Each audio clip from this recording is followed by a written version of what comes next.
तो चलिए आज का क्लास आप सभी बच्चों के लिए बहुत ही ज्यादा इंपॉर्टेंट है, क्योंकि आज के क्लास में हम लेके आए हैं आपके लिए क्लास 12th हिंदी का 100 मोस्ट वीवीआई ऑब्जेक्टिव क्वेश्चन। इस 100 ऑब्जेक्टिव में से आपके बोर्ड परीक्षा में कई सारे प्रश्न देखने को मिलेंगे, तो आज के क्लास को आप सभी ध्यान से देखिएगा और आज के क्लास में मैं जितना ऑब्जेक्टिव बताऊंगा उसको आप अच्छे से याद कर लीजिएगा। ओके, चलिए क्लास को स्टार्ट करते हैं और आप सभी हमारे साथ चैट सेक्शन और कमेंट सेक्शन में आंसर लगाते चलिएगा और लास्ट में बताइएगा कि इस 100 ऑब्जेक्टिव में आप कितना सही कर पाते हो। चलिए पहला नंबर सवाल देखिए आपके सामने, लगाओ सही जवाब क्या होगा कि बालकृष्ण भट्ट की रचना निम्नलिखित में कौन सी है। अब बताना है आप सभी को कि निम्नलिखित में कौन सी रचना है जो बालकृष्ण भट्ट की रचना है। रसातल यात्रा, पुरानी हिंदी, उर्वशी या फिर नदी के द्वीप। तो मैं बता दूं, बातचीत शीर्षक निबंध के निबंधकार का नाम है बालकृष्ण भट्ट और रसातल यात्रा जो है इसी की रचना, इसीलिए ऑप्शन नंबर ए इसका बिल्कुल करेक्ट आंसर हो जाएगा। पुरानी हिंदी जो रचना ये चंद्रधर शर्मा गुलेरी की है, उर्वशी जो रचना ये रामधारी सिंह दिनकर की रचना है और नदी के द्वीप ये अज्ञे जी की रचना है, इसको भी याद रखिएगा। ओके, चलिए दूसरा नंबर सवाल देखते हैं। फटाफट से आप चैट सेक्शन में आंसर लगाते चलो और अच्छे से याद भी करते चलो। देखिए दूसरा नंबर सवाल भी कितना ज्यादा इंपॉर्टेंट है कि दमयंती स्वयंवर किस लेखक की रचना है। अब बताना है आप सभी को कि दमयंती स्वयंवर जो रचना है वो किस लेखक की है। चंद्रधर शर्मा गुलेरी, मलयज, बालकृष्ण भट्ट या फिर भगत सिंह। दमयंती स्वयंवर भाई बालकृष्ण भट्ट की रचना, इसलिए ऑप्शन नंबर सी इसका राइट आंसर हो जाएगा। और एक आता है संयोगिता स्वयंवर किसकी रचना है, तो वो श्रीनिवास दास की रचना, उसको भी याद रखिएगा। ओके, चलिए ये दोनों ऑब्जेक्टिव बहुत ही ज्यादा इंपॉर्टेंट बनते हैं। लो जी वही क्वेश्चन आ गया, संयोगिता स्वयंवर किसकी रचना है। अब लगाओ सही जवाब क्या होगा कि संयोगिता स्वयंवर जो रचना है वो किसकी है। बालकृष्ण भट्ट की, प्रताप नारायण मिश्र की, श्रीनिवास दास की या फिर मैथिली शरण गुप्त की। तो आपको भी पता होगा कि ये श्रीनिवास दास की रचना, इसीलिए ऑप्शन नंबर सी सही जवाब हो जाएगा। ध्यान में रखिएगा भाई, कंफ्यूज नहीं होना है। संयोगिता स्वयंवर पूछा है, आप लगाओगे श्रीनिवास दास। अगर यहां पूछता दमयंती स्वयंवर किस लेखक की रचना है तो आप लगाते हैं बालकृष्ण भट्ट, लेकिन संयोगिता स्वयंवर पूछ दिया गया इसीलिए श्रीनिवास दास लगा लो, बिल्कुल करेक्ट आंसर हो जाएगा। चलिए नेक्स्ट सवाल की ओर बढ़ते हैं। चौथा नंबर सवाल क्या कह रहा है, संवाद में सबसे महत्वपूर्ण क्या है। अब लगाओ 4 नंबर का सही जवाब क्या होगा। संवाद में जो है सबसे महत्वपूर्ण क्या है, तो वो हो जाता है हमारा आत्मीयता, यानी कि option number C correct answer हो जाएगा। अवाक होकर खुद से बातचीत करना ही होता है। ओके, चलिए 5वां नंबर सवाल देखते हैं क्या कह रहा है। वाद विवाद संवाद क्या है भाई, ये तो नामवर सिंह की रचना का नाम है भाई। लगाओ सही जवाब क्या होगा। वाद विवाद संवाद जो है वो क्या है, तो ये एक प्रकार का आलोचना है। कौन सा, आलोचनात्मक निबंधों की पुस्तक है, इसीलिए option number A correct answer हो जाएगा। 5 का लगा लो आप सभी, बहुत ही ज्यादा इंपॉर्टेंट क्वेश्चन है ये। ओके, चलिए 6 नंबर सवाल देखिए और फटाफट से आप चैट सेक्शन में आंसर लगाते चलो और क्लास को भी लाइक करते चलो भाई। देखो बुद्धू का कांटा किसकी रचना है। लो बुद्धू का कांटा पूछा गया भाई, चंद्रधर शर्मा गुलेरी ने मुख्यतः 3 कहानी लिखी थी, कुल 3 कहानियां, यानी कि उसने कहा था सुखमय जीवन और बुद्धू का कांटा। तो कौन सा भाई, चंद्रधर शर्मा गुलेरी लगा लो, बिल्कुल करेक्ट आंसर हो जाएगा। कौन सा मैंने बताया, बुद्धू का कांटा, सुखमय जीवन और उसने कहा था, ये चंद्रधर शर्मा गुलेरी की 3 कहानियां है। बस मात्र चंद्रधर शर्मा गुलेरी ने 3 कहानियां ही लिखी थी। लो जी वही क्वेश्चन पूछ दिया गया है कि गुलेरी जी ने कुल कितनी कहानियां लिखी, तो आप लगाओगे सर उसने कहा था सुखमय जीवन और बुद्धू का कांटा, ऑप्शन नंबर सी बिल्कुल करेक्ट आंसर हो जाएगा। लगा लो आप सभी। ओके, चलिए 8 नंबर सवाल की ओर बढ़ते हैं। आज भाई 100 ऑब्जेक्टिव है, देखते हैं कौन कौन हमारे साथ बने रहते हैं लास्ट तक। उसने कहा था कहानी है, कैसी कहानी है, युद्ध की कहानी, दिव्य प्रेम की कहानी, प्रेम पर बलिदान होने की कहानी या फिर इनमें से सभी। तो यह जो है इनमें से सभी हो जाएगा, क्योंकि युद्ध की भी कहानी है, दिव्य प्रेम की भी कहानी और प्रेम पर बलिदान होने की भी कहानी, इसीलिए option number D correct answer हो जाएगा। 8 का लगा लो आप सभी। ओके, चलिए 9th नंबर सवाल देखिए, पलटन का विदूषक कौन था। लो जी पलटन का विदूषक पूछा गया है, लगाओ सही जवाब क्या होगा, तो ये था वजीरा सिंह, इसीलिए option number C correct answer हो जाएगा। लगा लो आप सभी। ओके, चलिए 10th नंबर सवाल के ऊपर 10th नंबर सवाल क्या कह रहा है, खिल्ली उड़ाना मुहावरे का अर्थ पूछा गया है। मुहावरा पूछा गया भाई, खिल्ली उड़ाना मुहावरे का सही अर्थ क्या होगा। व्यंग्य करना, जलना, घृणा करना, ईर्ष्या करना। तो आपको पता होगा खिल्ली उड़ाना मुहावरे का अर्थ होता है व्यंग्य करना, इसीलिए option number A correct answer हो जाएगा। 10th का लगा लो आप सभी। ओके, चलिए 11 नंबर सवाल की ओर बढ़ते हैं कि गुलेरी, चंद्रधर शर्मा गुलेरी संस्कृत विभाग के अध्यक्ष कब बने थे। लो जी मैंने इस दूसरे चैप्टर वाले ऑब्जेक्टिव में बताया था कि चंद्रधर शर्मा गुलेरी 1916 में संस्कृत विभाग के अध्यक्ष बने थे, इसीलिए option number B correct answer हो जाएगा। 1915 मत लगाना, गलत हो जाएगा।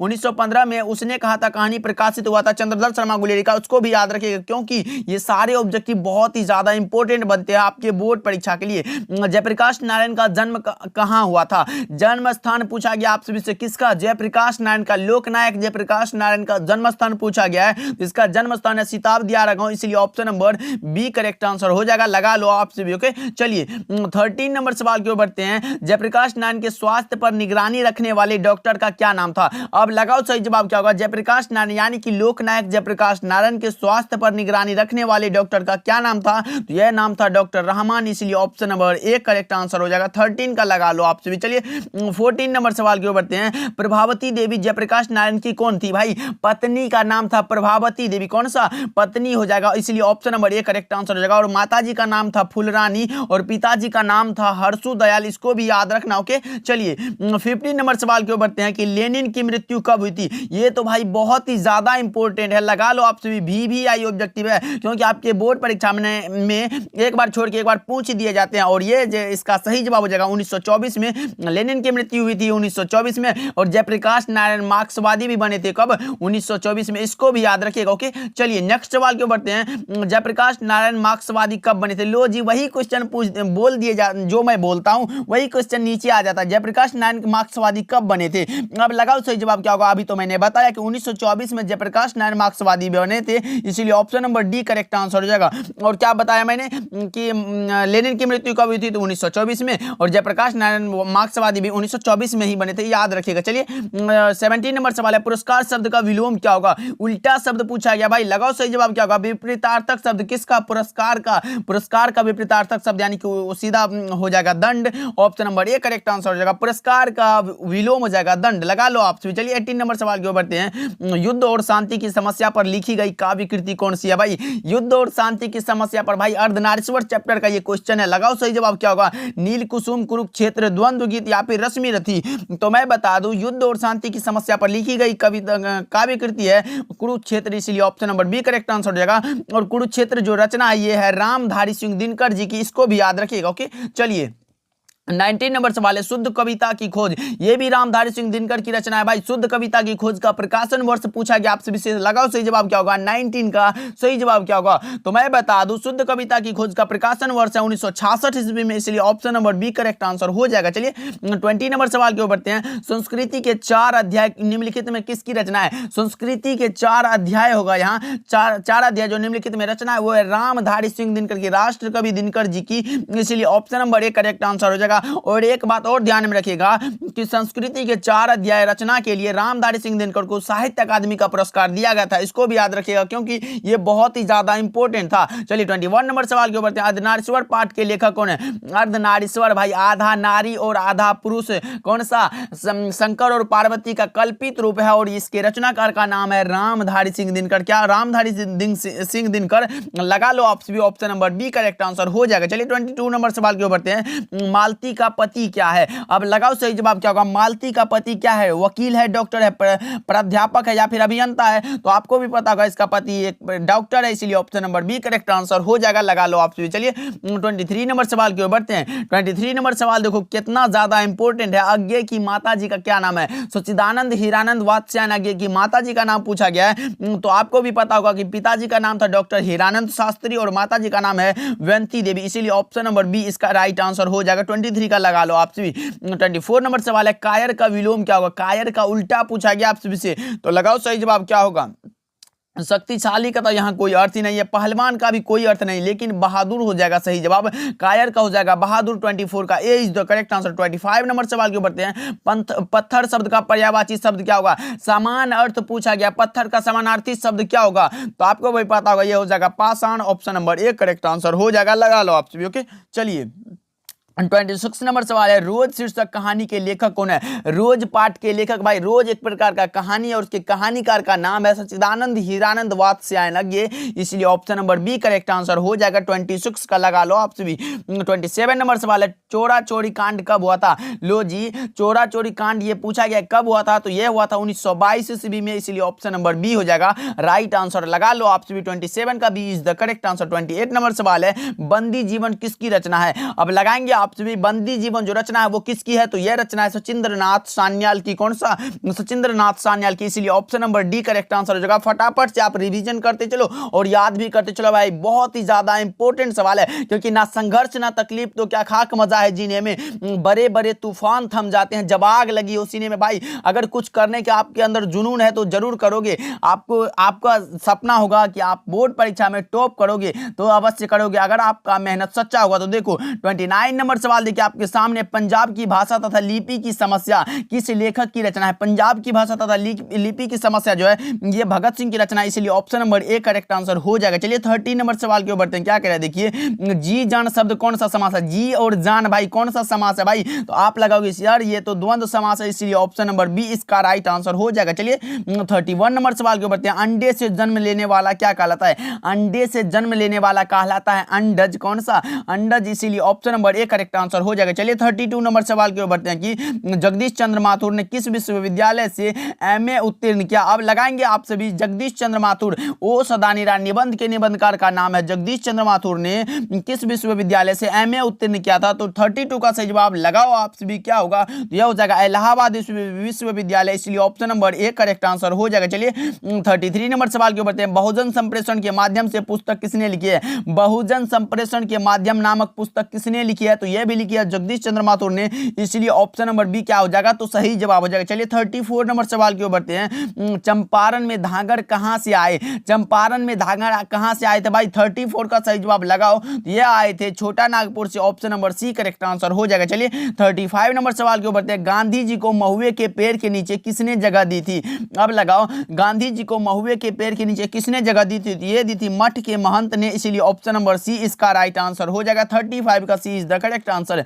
36 नंबर सवाल है, ओ सदा निरा शीर्षक पाठ किस के अंतर्गत आता है। ओ सदा निरा, अभी तो मैंने बताया ओ सदा निरा निबंध है एक प्रकार का, इसलिए ऑप्शन नंबर क्या हो जाएगा, ए सही जवाब हो जाएगा। लगा लो आप सभी 36 का। 37 नंबर सवाल आपके सामने है। परीक्षा शब्द कौन सा लिंग है। परीक्षा शब्द में लिंग पूछा गया, कौन सा लिंग होगा भाई, स्त्रीलिंग, पुल्लिंग, उभयलिंग या फिर इनमें से कोई नहीं। 37 का सही जवाब हो जाएगा कौन सा, स्त्रीलिंग, यानी कि option number A correct answer हो जाएगा। चलिए 38 नंबर सवाल की ओर बढ़ते हैं। इनमें कौन सी मोहन राकेश की रचना है। निम्नलिखित में कौन सी रचना है जो सिपाही की मां एकांकी के एकांकीकार मोहन राकेश की रचना है, तो यह हो जाएगा कौन सा, जानवर और जानवर, यानी कि option number B correct answer हो जाएगा। ओके, चलिए 39 नंबर सवाल की ओर बढ़ते हैं कि मोहन राकेश के बचपन का क्या नाम था। सिपाही की मां एकांकी के एकांकीकार का नाम है मोहन राकेश और इसके बचपन का नाम था मदन मोहन गुगलानी। कौन सा, मदन मोहन गुगलानी, यानी कि option number A B correct answer हो जाएगा। लगा लो आप सभी। ओके, चलिए अगले प्रश्न की ओर बढ़ते हैं। मोहन राकेश द्वारा रचित नाटक संग्रह कौन सा है। मोहन राकेश का नाटक संग्रह पूछा गया भाई,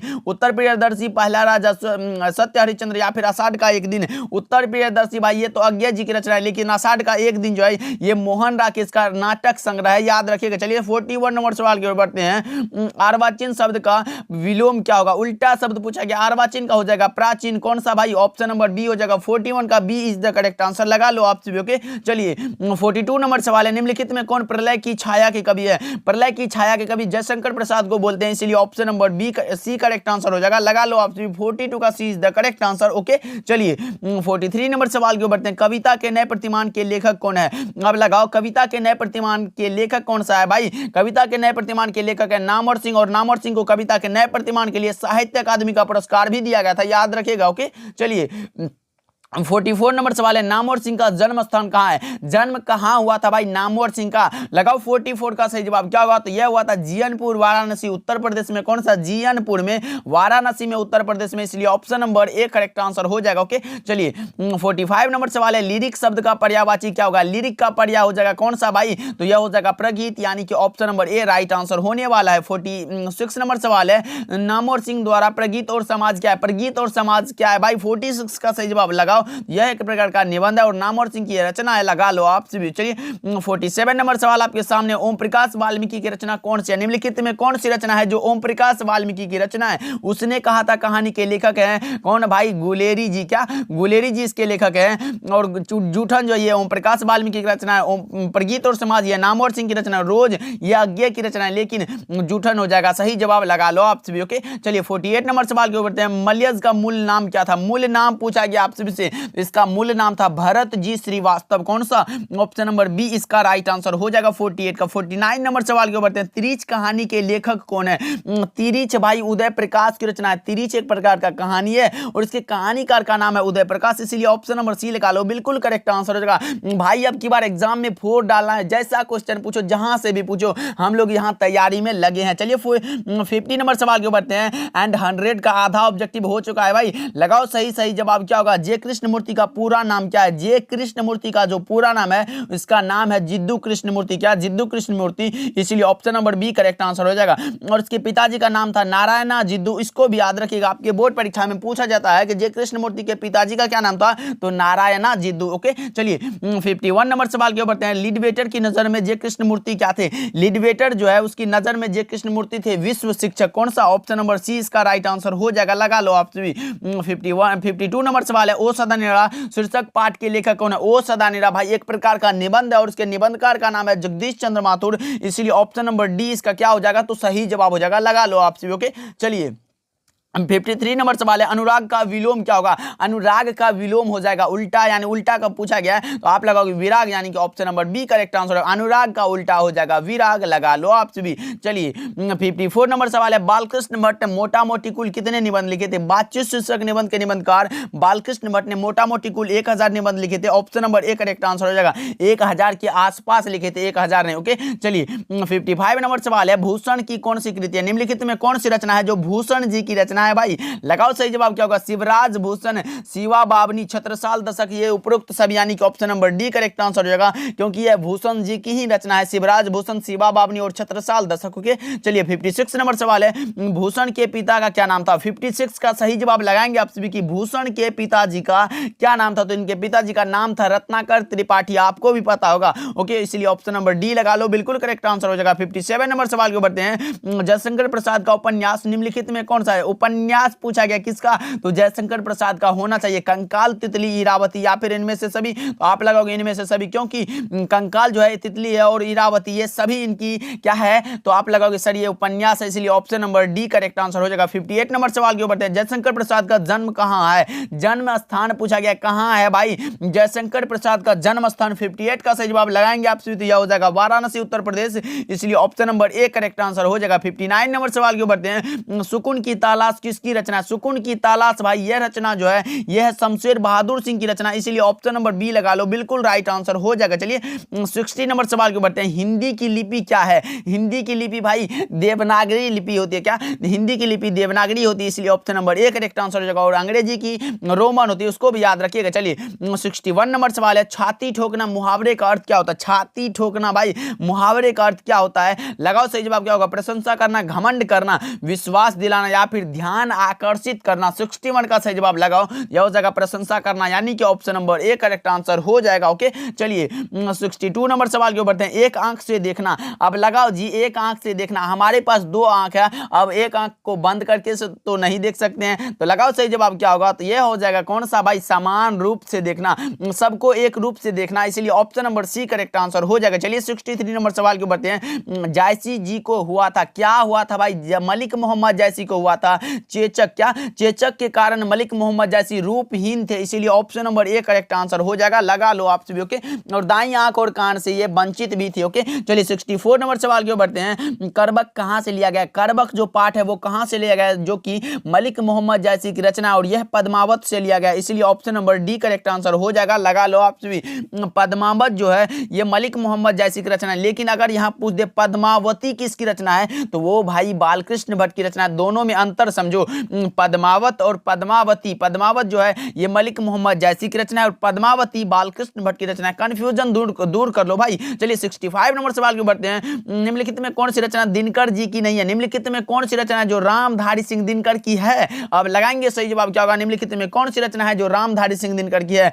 सदियों का संताप, ये तो भाई नहीं होगा। परशुराम की प्रतीक्षा, ये तो भाई सही जवाब है, लगा लो option number B correct answer हो जाएगा। दरियाई घोड़ा, रसातल यात्रा, ये सब नहीं होने वाला है। ओके चलिए 66 नंबर सवाल है, साफ साफ शब्द में कौन सा समास है? साफ साफ तो भाई एक ही शब्द दो बार आया, इसीलिए आप लगाओगे सर ये अब यही भाव समास हो जाएगा। Option number D correct answer हो जाएगा 66 का। ओके 67 नंबर सवाल है, शिव पार्वती में कौन सा समास है? शिव और पार्वती द्वंद्व समास कौन सा? द्वंद्व समास, ऑप्शन नंबर ए राइट आंसर हो जाएगा 67। 68 नंबर सवाल के ऊपर निम्नलिखित में कौन सा निबंध गुलेरी रचित नहीं है? कौन सा निबंध है जो चंद्रधर शर्मा गुलेरी की नहीं है? तो वो मजदूरी और प्रेम जो है ये इसकी रचना नहीं है, इसलिए option number B correct answer हो जाएगा। 69 नंबर सवाल के ऊपर देखिए आपके सामने चंद्रधर शर्मा गुलेरी का जन्म स्थान कहां है?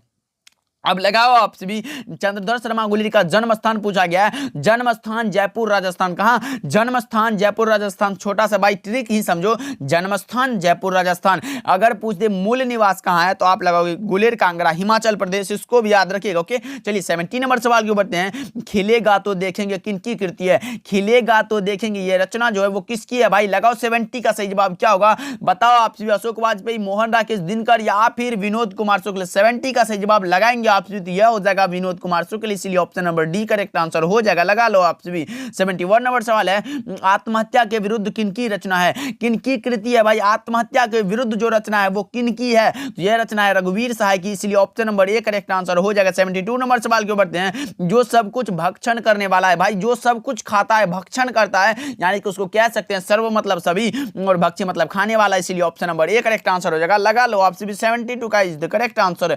73 नंबर सवाल है, जिस कन्या का विवाह होने वाला है, जिस कन्या का विवाह होने वाला है उसको हम लोग एक शब्द में कह सकते हैं आयुष्मती। कौन सा? आयुष्मती, option number A correct answer हो जाएगा।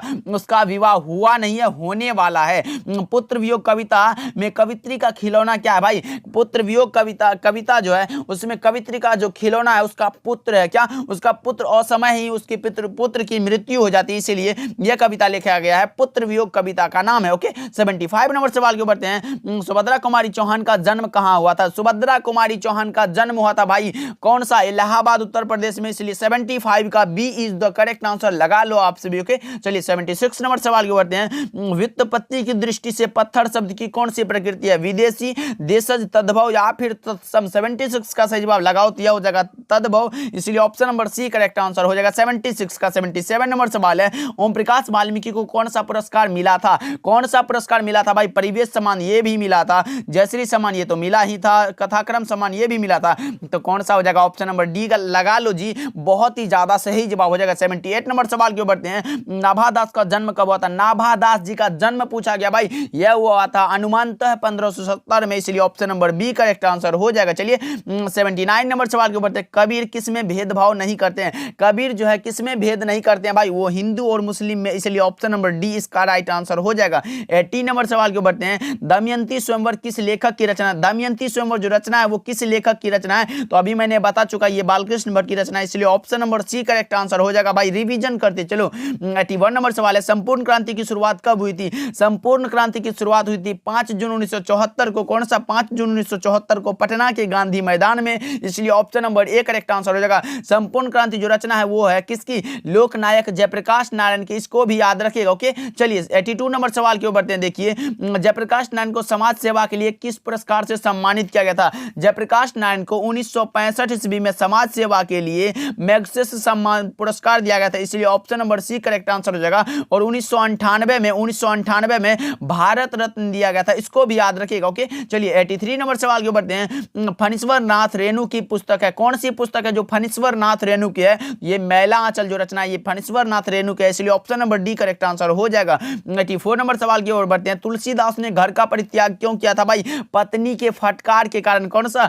Option number A correct answer हो जाएगा, पत्नी के फटकार के कारण तुलसीदास ने अपना घर का परित्याग किया था। 85 नंबर सवाल है, गांव का घर शीर्षक कविता के कवि कौन है? गांव का घर भाई ज्ञानेंद्रपति। कौन सा? ज्ञानेंद्रपति, इसलिए option number B correct answer हो जाएगा। मात्र 15 ऑब्जेक्टिव बचा है भाई, लगाते चलो सही सही जवाब क्या होगा।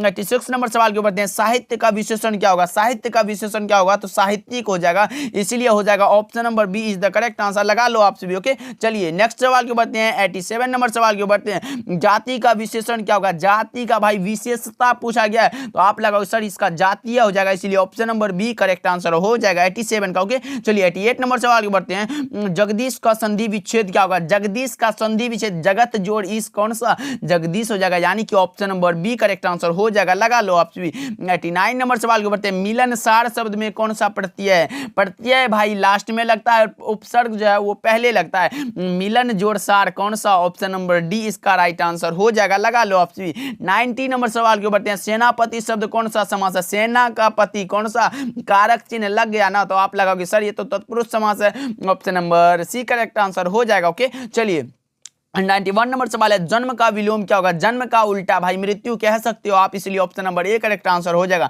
92 नंबर सवाल क्यों बढ़ते हैं, तुलसीदास किस काल के कवि हैं, दास वाले जितने भी हैं भाई आप भक्ति का लगा लो, आंख बंद करो और भक्ति का लगा के निकल लो। ओके चलिए 93 नंबर सवाल क्यों बढ़ते हैं, वैध का विलोम क्या होगा, वैध का विलोम यानी कि उल्टा कौन सा, अवैध हो जाएगा, option number B correct answer हो जाएगा, लगा लो। 94 नंबर सवाल है, ज्ञात का विलोम क्या होगा, ज्ञात शब्द का विलोम उल्टा शब्द पूछा गया है, अज्ञात हो जाएगा, इसलिए option number B right answer हो जाएगा। 95 नंबर सवाल क्यों बढ़ते हैं, गांव का घर कविता किस कविता संग्रह से ली गई, संशयात्मा से भाई, संशयात्मा से, संशयात्मा के लिए ज्ञानेंद्र पति को साहित्य अकादमी का भी पुरस्कार दिया गया था, इसको भी याद रखिएगा आप सभी। ओके चलिए 96 नंबर सवाल क्यों बढ़ते हैं, पृथ्वी का पर्यायवाची शब्द क्या होगा, पृथ्वी का भाई कौन सा लगा सकते हो आप, भूमि लगा सकते हो क्या, इसलिए option number A correct answer हो जाएगा 96 का। 97 नंबर सवाल क्यों बढ़ते हैं, तिरंगा में कौन सा समास है, तिरंगा में समास पूछा गया, 3 गो रंग है भाई कौन सा लगाओगे आप, 2 गो लगा सकते हो, option number C correct answer हो जाएगा। 98 नंबर सवाल क्यों बढ़ते हैं, देखो क्या कह रहा है, आ जन्म शब्द में कौन सा उपसर्ग है, आ भाई